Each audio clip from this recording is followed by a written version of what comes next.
My name is Alicia. In this lesson, I'm going to talk about how to use the verb have. I'm going to focus on two different ways that we use this verb. Let's get started. First, over here, I want to talk about using have to show ownership. We use the verb have when we want to show that an object or a pet, for example, belongs to someone, or we want to express that something is owned by someone. So we do this with the verb have, and in present tense, we need to consider the subject of our sentence. So for this lesson, I'm going to focus on making statements with this verb. Here, when our subject is I, you, we, or they, we add the subject to have and a direct object. We'll look at some examples in just a moment. This is the basic pattern for a simple statement of ownership with the verb have. This is a positive statement in blue. To make a negative statement, we use, again, the same subjects, the same group, or the same kinds of subjects with don't, and then have, and our direct object again. So don't is the reduced form of do not. You can use both of them, but in everyday speech, we typically use don't. So I don't have, you don't have, we don't have, they don't have. When the subject is he, she, or it, however, we need to use has. So this is the conjugated form of the verb have. When the subject is this, we have to use has. So he has, she has, it has, and a direct object after the verb, just as we saw in the first example. Again, we need to make a change when we make a negative statement. In this case, with he, she, or it subjects, we use doesn't before have. So please note, in the negative here, with these subjects, we use don't, do not have. With these subjects, we use doesn't or does not have before our direct object. So these two example portions refer to using have to show ownership in the present. So these are present tense statements. Let's take a look at a couple of examples down here. First, I have a car. I have a car. My subject is I follow this with the verb have, and my direct object is a car. A car. I have a car. So this is the thing that's being affected by this verb. I have a car. Second, she has pets. She has pets. In this sentence, my subject is she. Has is the verb. I've conjugated it from the regular have to has to match my subject. And my object is pets. In this case, a plural. Pets. Pets. She has pets. Finally, a negative example. He doesn't have free time. He doesn't have free time. My subject is he.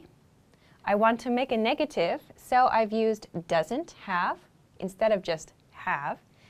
Keep in mind, we don't change this portion. This does not change to has. Only this portion changes. So he doesn't have, and then my direct object is free time. He doesn't have free time. So these are basic examples of using have for ownership. Let's take a look now at the same idea, but in past tense, So when we make past tense statements for ownership, we don't need to be so concerned. We don't need to worry about the subject. So here in present tense, we need to be careful about the subject because our verb changes. But in this case, past tense, we don't need to worry about that.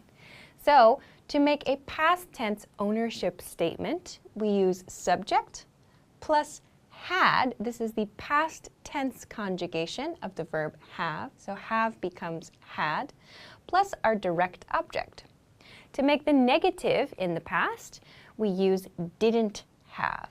Didn't have. Didn't have is the reduced form of did not have. So didn't have. Let's take a look at some examples that use past tense then.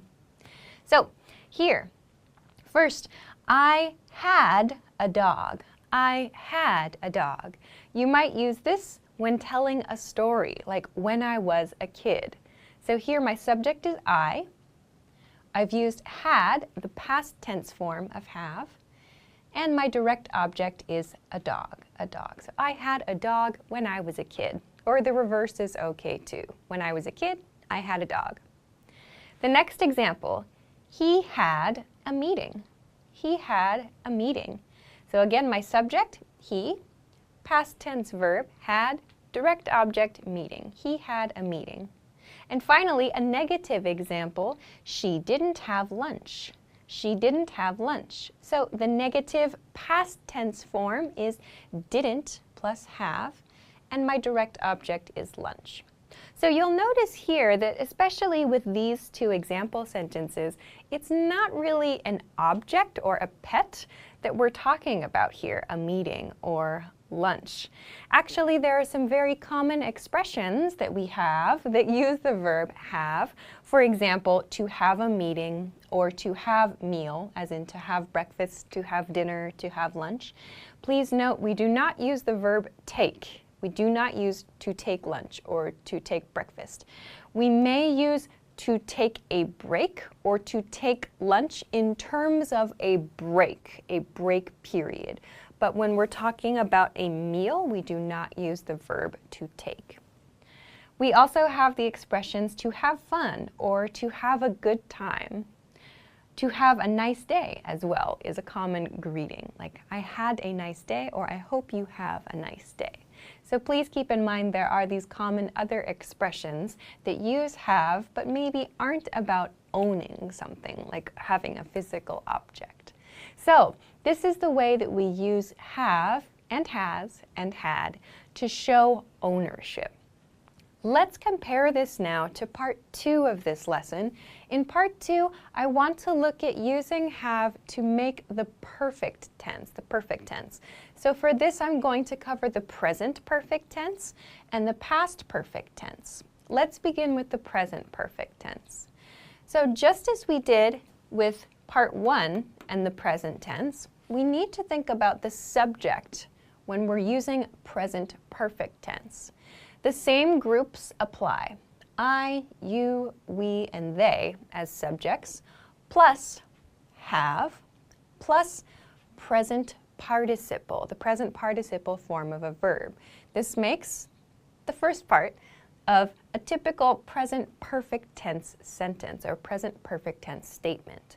To make the statement negative, we again use our subject and we use haven't plus the present participle form of a verb.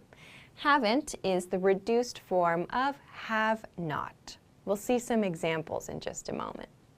Compare this to this one, again, the same as in part 1 over here. Our subjects are he, she, and it in this portion, and we need to change the verb have to has here.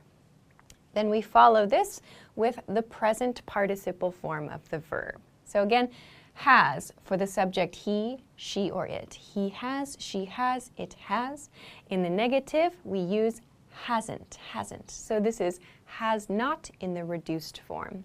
A pronunciation point with these, we tend to reduce have and has to v and z when we're speaking. For example, I have becomes I've. You have becomes you've. We have becomes we've. They have becomes they've. When using these subjects, he has, she has, and it has become he's, she's, its. So please keep this in mind. It can be hard to pick up when you're listening, but over time, when you listen to the grammar of the sentence, you'll notice these patterns. A great hint is listening for this present participle verb form. Okay, so let's take a look at some examples that use this pattern. First, I have been to Mexico. I have been to Mexico. My subject is I, here. I follow this with have, and then I use the present participle form of my verb. I have been, in this case, to Mexico. So we use the present perfect tense to talk about general life experiences. I have the life experience of going to Mexico.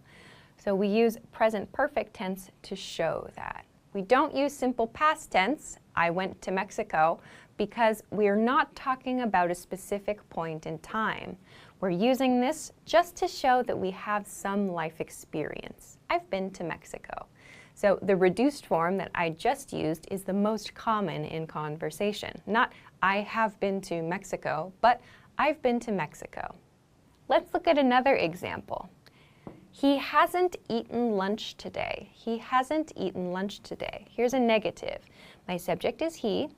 I'm using hasn't, the reduced form of has not.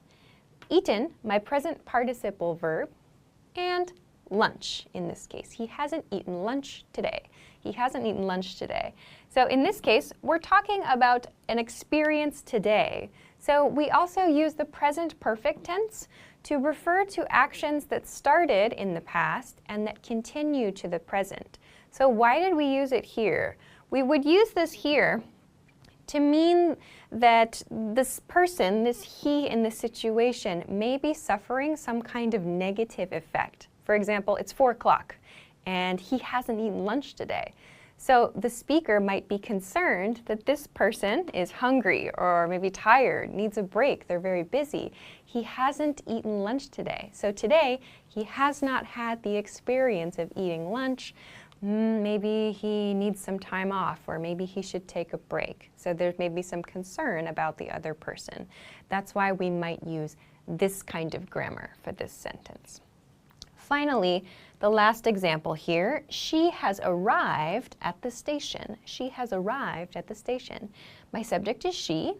I'm using has as my helping verb, and my present participle, arrived, follows.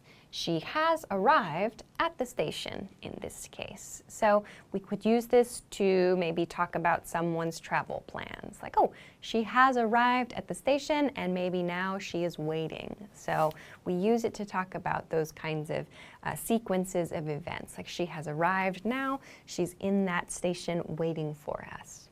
Okay, so let's take a look now at the past form of this. So just as we talked about in part 1, with the past form of the perfect tense, past perfect tense, we don't need to concern ourselves, we don't need to be worried about different subjects here. We all, or rather all of these, will use the same pattern. Subject plus had plus present participle, or to make the negative, subject plus hadn't, which is had not, plus present participle. And note, for both of these, I've used present participle at the end here, but yes, you can use been plus ing. You can use the continuous form. I'm just not covering it in this lesson because there's not enough space and time for me to talk about all of it. But we can use this as well, yes. So we use past perfect tense when we want to talk about something that maybe started in the past and was continuing but was interrupted. So we use this a lot for past actions that were interrupted, as in the first example here. We had been studying for 2 hours when our teacher arrived. So here, we, subject, had been, so again, my linking verb, my helping verb here is had. In this case, I'm using this been studying pattern, this continuing pattern. We had been studying for 2 hours when our teacher arrived. So this shows an interrupted action. You'll notice this first part, we had been studying, is in this continuous form. So that means this period to this period, this 2-hour period, was studying. We had been studying, so in this period in the past. Then here, our teacher arrived. Our teacher arrived. So maybe the studying stopped or something interrupted our studying. So the speaker is talking now in the present, but they're talking about something that happened in the past. We had been studying for 2 hours when our teacher arrived.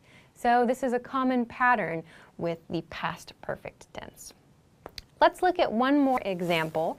If you want to show a sequence of events in the past, past perfect tense is very useful for that.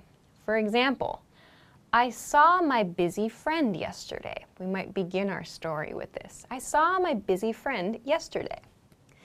She hadn't slept in 24 hours, so she was exhausted. She hadn't slept. So here, she is my subject. Hadn't is the negative had not here, plus present participle verb form, in this case, slept. She hadn't slept in 24 hours, so she was exhausted. So using past tense and past perfect tense helps us show the sequence of events. So in this case, I saw my busy friend yesterday. This was most recently in the past. My friend hadn't slept in 24 hours. So in the 24 hours before I met my friend did not sleep. But we use past perfect tense to describe that period because it was a continuing period. So 24 hours prior until when I met my friend, she had not slept, no sleep in that period.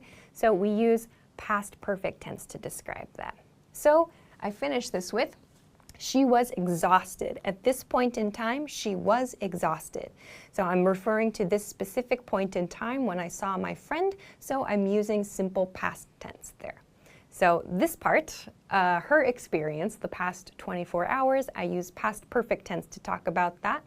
And I also use past perfect tense to talk about that because it was before, it's something that happened before this point in time, which is nearer to the conversation now. So we're talking now. If this is the present, this is when I saw my friend. This is my friend's experience. This came before this experience. So when you want to talk about something further in the past, use past perfect tense, then simple past tense to do that. So we show sequences of events. This is a little bit more of an advanced grammar point. But this is another way that we use had and hadn't. So I hope that this lesson helps you to understand the various ways that we use have, has, and had, and all of the negative forms as well. If you have any questions or comments, or if you want to practice making some sentences with these words, please feel free to do so in the comment section of this video. Thanks very much for watching this lesson, and I will see you again soon. Bye-bye.